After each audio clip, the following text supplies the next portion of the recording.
అందుకే ఒక రహస్యాన్ని చెబుతాను, పల్లెటూరు కాబట్టి ఖచ్చితంగా పాటిస్తారని నా నమ్మకం. ఎట్టి పరిస్థితుల్లో అమావాస్య నాడు మాంసాహారం తినకూడదు, అమ్మకూడదు.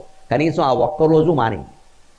ఎందుకంటే అమావాస్య నాడు ఏ జీవిలోనూ కూడా అమృత కళలు చాలా తక్కువగా ఉంటాయి, ఏ జీవులో అయినా సరే. ఎందుకంటే అమ్మవారి నుంచి ఉండేటువంటి నిత్యా కళ నుంచి అమృతం స్వీకరిస్తే తప్ప మళ్ళీ జీవుల్లో ఆ కళ పెరగదు. ప్రతి జీవి, కోడి, మేక, మనిషి ఎవరైనా సరే అమావాస్య నాడు కాస్త కళ తప్పి ఉంటారు. మీకు కాస్త మతి భ్రమించిన వాళ్ళని మీరు గమనిస్తే తెలుస్తుంది. వాళ్ళు పొన్నమి దగ్గరకు వచ్చేటప్పుడు, అమావాస్య వచ్చేటప్పుడు వేరుగా ప్రవర్తిస్తారు.